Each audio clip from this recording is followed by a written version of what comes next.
El gato negro de Edgar Allan Poe. No espero ni pido a nadie que crea en el extravagante pero sencillo relato que me dispongo a escribir. Estaría loco de verdad si así lo parece cuando mis propios sentidos rechazan su evidencia. Pero no estoy loco y sé perfectamente que esto no es un sueño. Mañana voy a morir y quiero aliviar mi alma de alguna manera. Mi propósito inmediato es dar a conocer al mundo, simple y llanamente y sin comentarios, una serie de episodios domésticos. Sus consecuencias me han atormentado, me han torturado, me han destruido.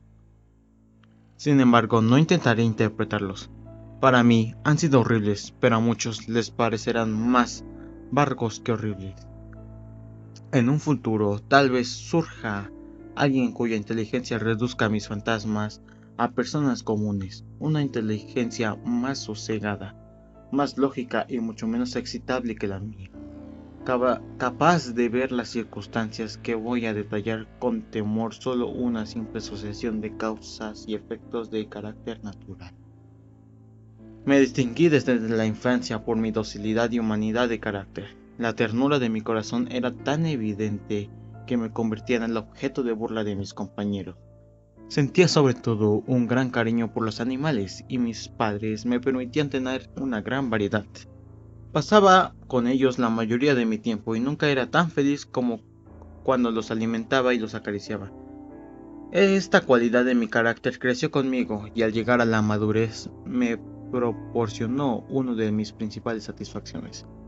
Los que han sentido afecto por un perro y fiel avispado no necesitan que moleste explicándole la naturaleza y la intensidad de la satisfacción que se recibe de esta manera. Hay algo en el generoso y fiel amor de un animal que llega directamente al corazón de aquel que a menudo ha palpado la mezquina amistad y la frágil fidelidad de un hombre. Me casé joven y pude comprobar con alegría que el carácter de mi mujer no era incompatible con el mío. Cuando se percató que me gustaban los animales domésticos, no perdió la oportunidad de conseguirme los más agradables. Teníamos pájaros, peces de colores, un bonito perro, conejos, un mono pequeño y un gato. Este último era un hermoso animal, bastante grande, completamente negro y de una sagacidad asombrosa. Al referirse a su inteligencia, mi esposo, que era en el fondo algo supersticiosa, mencionaba la vieja creencia popular de que todos los gatos negros no eran más que brujas disfrazadas. No quiero dar a entender que lo creyera de verdad, y solo menciono el asunto porque lo acabo de recordar por casualidad. Pluto, que así se llamaba el gato, era mi preferido y mi camarada. Solo que yo le daba la comida, y él me seguía por todos los rincones de la casa. Incluso me era complicado impedir que me persiguiera por las calles. Nuestra amistad duró varios años, en los cuales mi temperamento y mi carácter, por culpa del demonio interparancia, enrojezco al confesarlo, empeoraron radicalmente. Me fui volviendo día a día más irascible, malhumorado e indiferente hacia los sentimientos de los demás. Me permitía utilizar duras palabras hacia mi esposa, incluso llegué a violentar asuntos personales. Mis animales también sintieron, por supuesto, mi cambio de carácter. No solo los descuidaba, sino que incluso llegué a causarles daño. Con Pluto todavía tenía el respeto suficiente como para abstenerme del maltrato que tenía sin escrúpulos con los conejos, el mono y hasta el perro. Cuando se cruzaban en mi camino mostrándome afecto o simplemente por accidente. Y mi enfermedad iba cada vez peor. ¿Qué enfermedad es comparable con el alcoholismo? Y al final hasta Pluto, que ya estaba mayor y en consecuencia algo irritable, comenzó a sufrir las consecuencias de mi mal humor. Una noche, al regresar a casa bastante embriagado desde uno de mis lugares preferidos del centro de la ciudad, me percaté de que el gato evitaba mi presencia. Lo agarré de tal forma que, asustado por mi violencia, me mordió levemente en una mano. La furia de un demonio se apoderó entonces de mí. No me reconocía a mí mismo. La esencia de mi alma se separó de repente de mi cuerpo y una maldad más que diabólica incitaba por la ginebra, estremeció cada fibra de mi ser. Saqué un cortaplumas del bolsillo del chaleco y lo abrí. Sujeté por la garganta a la pobre bestia y deliberadamente le saqué un ojo, mientras escribo de aquella reprochable atrocidad. Siento vergüenza, tiemblo y me sonrojo como un tomate. Cuando retorno mi buen sentido a la mañana siguiente, pues con el sueño se me pasaron los efectos de la orgía nocturna, sentí un horror que mezclaba con resentimiento ante el crimen que había cometido, pero solo era un sentimiento débil y confuso, y nunca llegué a afectar a mi alma. Me volví a hundir en los excesos y ahogué enseguida en el vino todo recuerdo de lo sucedido. Mientras tanto, el gato se recuperaba con lentitud. La cuenca del ojo cercenado tenía un aspecto horrible, sin duda, pero el animal ya no parecía sufrir. Se paseaba por la casa, como era su costumbre, pero oía presa del pánico cada vez que me aproximaba a él. Todavía permanecían en mí, solo al principio, una buena parte de mis antiguos sentimientos, como para sentirme herido por la más que evidente antipatía que me profesaba un animal que tanto me había querido. Pero este sentimiento pronto pasó a la irritación, y así se representó para mi derrota e irrevocable el espíritu de la perversidad. La filosofía no tiene en cuenta a este espíritu, pero estoy tan seguro de que el alma existe como de que la perversidad es uno de los impulsos primitivos del corazón humano. Una de las facultades primarias indivisibles, uno de los sentimientos que dirigen al carácter de los hombres. ¿Quién no se ha sorprendido 100 veces a sí mismo en el momento que cometía un acto malvado o estúpido por la simple razón de que sabía que no debía cometerlo? ¿No sentimos una tendencia permanente que nos enfrenta con el sentido común a transgredir lo que conocíamos como la ley? Simplemente por el hecho de ser la ley. Este espíritu de perversidad, como ya he comentado, causó mi derrota final, y ese insondable anhelo que tenía el alma por vejarse a sí misma, de violentar a su propia naturaleza, de hacer el mal por el mal mismo, fue el que me incitó a continuar y consumar el agravio que ya había empezado a infligir al inocente animal. A sangre fría, una mañana le pasé un lazo alrededor del pescuezo y lo ahorqué en la rama de un árbol. Lo ahorqué mientras de los ojos me brotaban lágrimas y el más aciago de los remordimientos me invadía el corazón. Lo ahorqué. Sabía que me quería y porque creía que no me había dado motivo para sentirme ofendido. Lo ahorqué.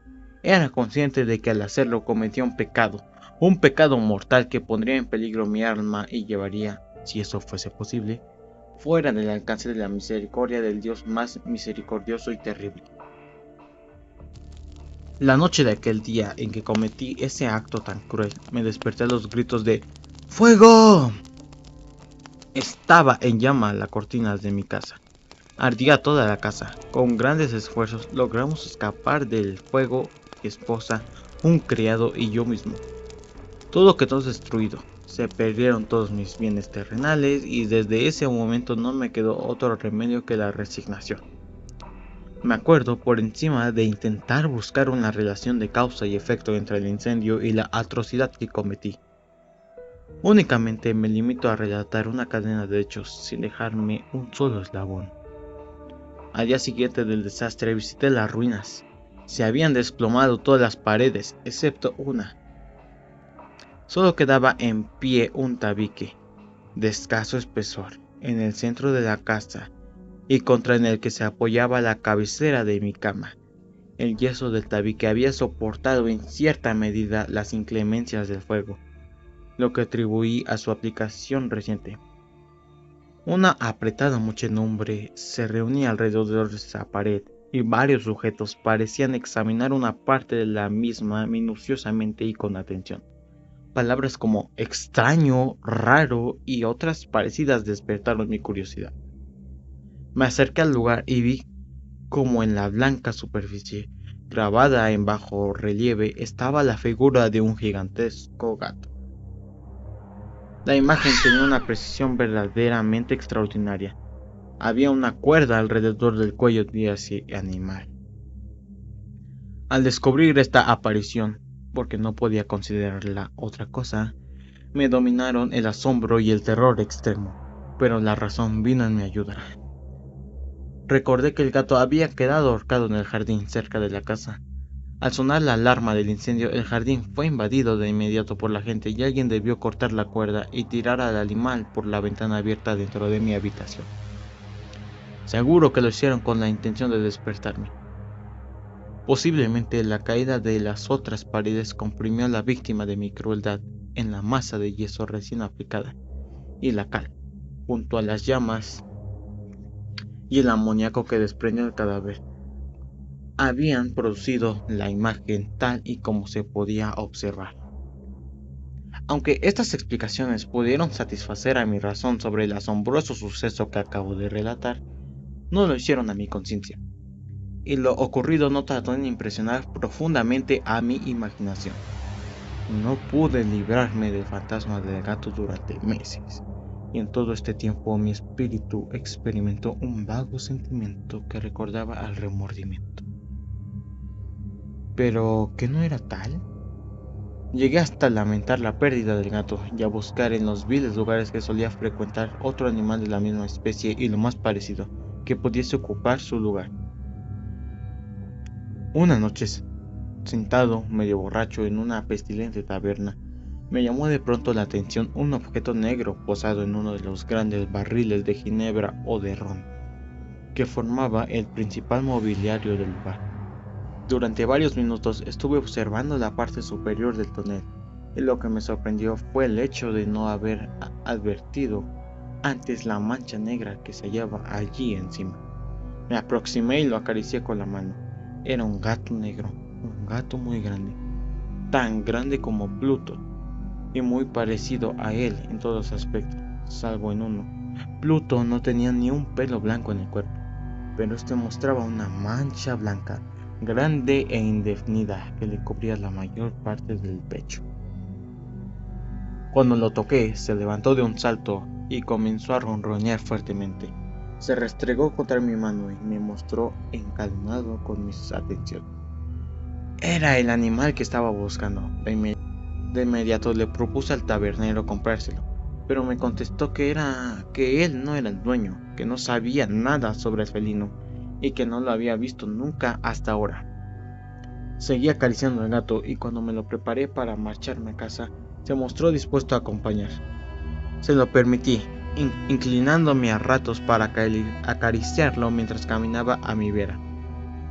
Cuando se acomodó en casa, se acostumbró enseguida y llegó pronto a ser el animal predilecto de mi esposa. Yo, por mi parte, me di cuenta enseguida que surgía en mí una antipatía hacia el animal. Era todo lo contrario a lo que había esperado, porque, sin saber cómo ni por qué ocurría, su más que evidente afecto hacia mí me disgustaba e irritaba. Poco a poco, tales sentimientos de disgusto y molestia se fueron transformando en amargura y odio. Evitaba tropezarme con el animal, una cierta vergüenza y el recuerdo de aquel acto de crueldad que me impedían abusar físicamente de él. Durante algunas semanas ni le pegué ni usé ningún tipo de violencia con él, pero poco a poco, muy poco a poco, llegué a sentir una incomprensible repugnancia hacia él y a huir de su odiosa presencia sin hacer ruido, como si huyera de un foco de peste. Lo que contribuyó probablemente a acrecentar mi odio por el animal fue el descubrimiento, a la mañana siguiente de llevarlo a mi casa, de que, al igual que Pluto, había perdido uno de sus ojos. Pero esta característica sin duda hizo que mi mujer lo apreciara aún más, pues como ya he mencionado, poseía unos fuertes sentimientos humanitarios que antes habían sido un rasgo distinto de mi temperamento y el origen de muchos de mis más sencillos y puros placeres. El cariño del gato hacia mi persona parecía aumentar aumentar a la par que mi aversión hacia mí. Seguía mis pasos con una constancia que me resultaba difícil de explicar al lector. En cualquier lugar donde me sentara, acudía a agazaparse bajo mi asiento, o saltaba sobre mis rodillas, avasallándome con sus repugnantes caricias. Si me disponía a pasear, se metía entre mis pies y de esa forma casi me hacía caer, o clavaba sus garras largas y afiladas en mi ropa para trepar así hasta mi pecho. En esos momentos, aunque deseaba deshacerme de un golpe de él, sin embargo me contenía, en parte por el recuerdo de mi crimen anterior, pero sobre todo, debo confesarlo ya, por un terrible temor al animal. No era un temor a un mal físico exactamente, pero no sabía definirlo de otra manera. Me siento casi avergonzado al admitir, sí, incluso en este momento desde esta prisión para delincuentes, casi me siento avergonzado al admitir que el terror y el horror que me causaba aquel animal había sido alimentado por una de las más insensatas quimeras que fuera posible concebir. En más de una ocasión mi esposa me había llamado la atención sobre el aspecto de aquella mancha de pelo blanquecino que ya he comentado, y que constituía la única diferencia observable entre aquella extraña alimaña y la que yo había ahorcado. El lector recordará que la mancha, aunque grande, era al principio bastante indefinida, pero poco a poco, casi imperceptiblemente, de manera de mi raciocinio, luchó mucho tiempo para rechazar ese cambio como imaginario. La citada mancha fue adquiriendo una notable nitidez en sus contornos. Ya era la imagen de un objeto que tiemblo con solo nombrarlo, y por este motivo odiaba, temía y me hubiese deshecho del monstruo si hubiese tenido el valor de hacerlo. Era, como digo, la imagen de un objeto atroz, cruel, la imagen de un patíbulo. Oh, fúnebre y terrible máquina de horror y del crimen, de la agonía y de la muerte. Y era entonces cuando sentía realmente sobre mí una desgracia mayor que la simple desgracia humana, y pensar que una bestia a cuyo semejante yo había destruido con desdeño, una bestia así era capaz de producirme esa angustia tan insoportable, a un hombre creado a imagen y semejanza de Dios. Ay, ni día ni de noche pude gozar más de la bendición del descanso. Durante el día, el animal no me dejaba un solo instante, y en la noche me despertaba sobresaltado por horrorosos sueños. Para sentir el aliento de aquella criatura en mi cara y en su enorme peso, encarnada pesadilla que no podía quitarme de encima, apoyado sobre mi corazón hasta la eternidad. Bajo la opresión de estos tormentos, sucumbió en mí un débil vestigio del bien. Mis únicos pensamientos íntimos eran ya solo pensamientos malvados, los más oscuros y los más malignos posibles. Mi mal humor habitual creció hasta transformarse en odio hacia todas las cosas y hacia toda la humanidad. Y mi esposa, que no se quejaba nunca de nada, era la más habitual y paciente víctima de los repentinos, frecuentes e incontrolables ataques de furia a los que abandonaba ciegamente. Cierto día me acompañó a una tarea doméstica hasta el sótano de la vieja casa donde nos obligaba a vivir nuestra falta de recursos. El gato me siguió al bajar la empinada escalera y casi me hizo rodar cabeza abajo, lo que me exasperó hasta los límites de la locura.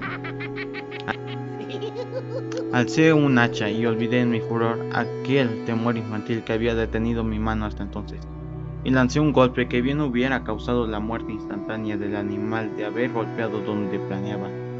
Pero la mano de mi esposa paró el golpe. Su intromisión me provocó una rabia más que demoníaca.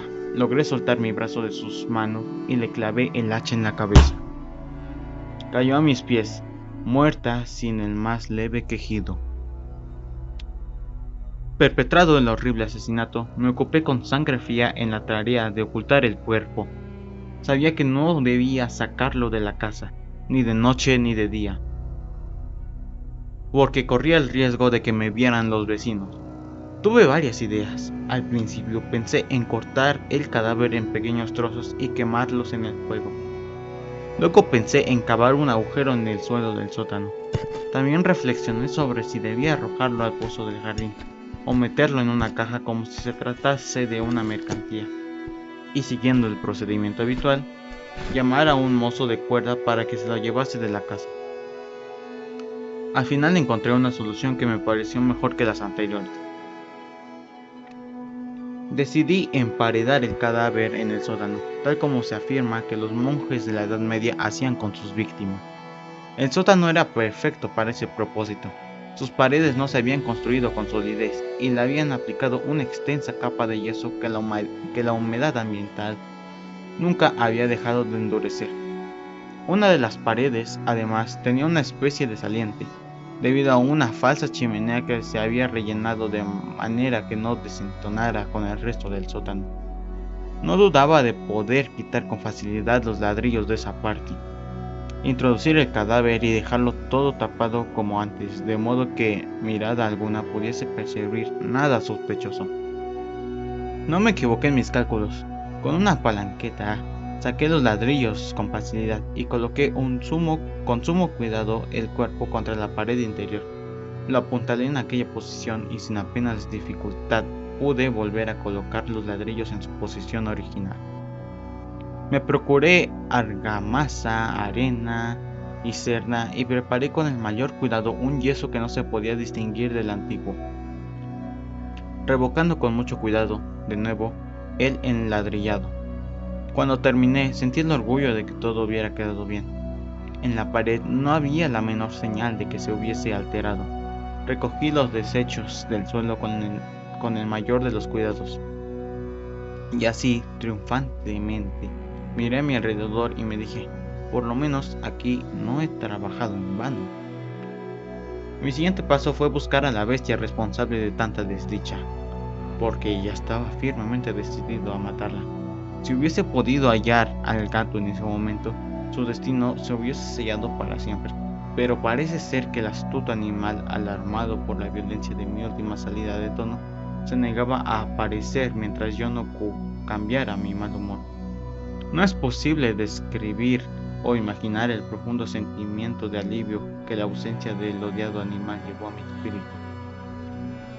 No apareció aquella noche, y si al menos durante una noche, por primera vez desde que llegó a la casa, pude conciliar el sueño tranquila y profundamente. Sí, pude dormir incluso con la carga del asesinato en mi alma. Después del segundo y tercer día de mi atormentador, no había vuelto aún. Respiraba como un hombre libre una vez más. El monstruo acobardado había huido de allí para siempre.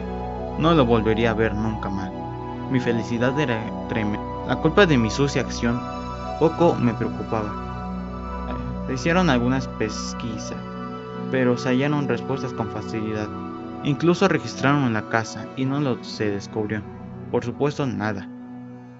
Creía asegurada mi futura felicidad. Pasados 4 días del asesinato, un grupo de policías entró en la casa y procedió a realizar una rigurosa investigación. Estaba seguro de que mi escondite era inescrutable y no sentí la menor preocupación. Los agentes me pidieron que los acompañara en el registro.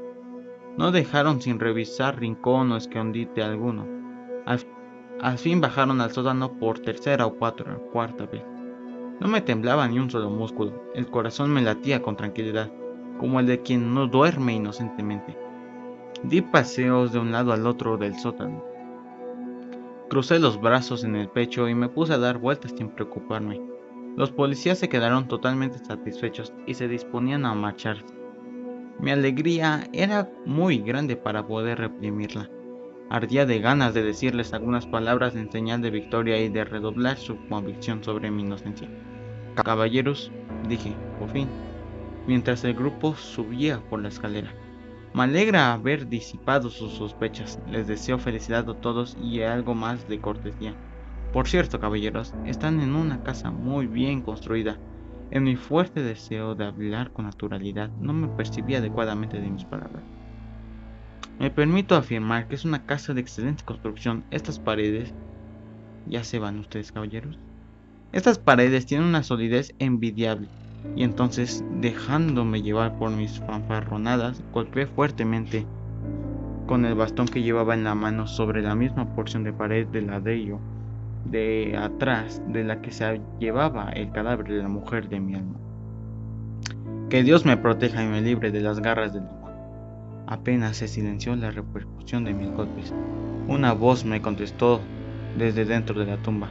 Un lamento ahogado y entrecortado al principio como el llanto de un niño, que luego creció con rapidez para transformarse en un largo, potente y continuo grito, totalmente anormal e inhumano. Un aullido, un alarido quejumbroso, mezcla de horror y de triunfo, como solo pudiera salir del infierno de la garganta de los condenados en su agonía, y al unísono de los demonios disfrutando de la condenación.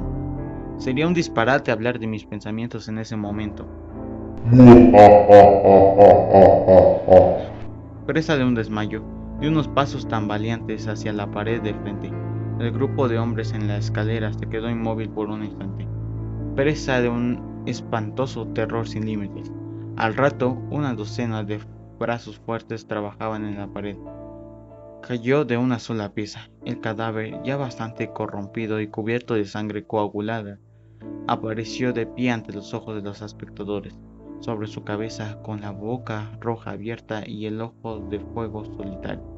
Estaba agazapada la terrible bestia cuya astucia me había llevado al asesinato y cuya voz delatadora me entregaba ahora el verdugo.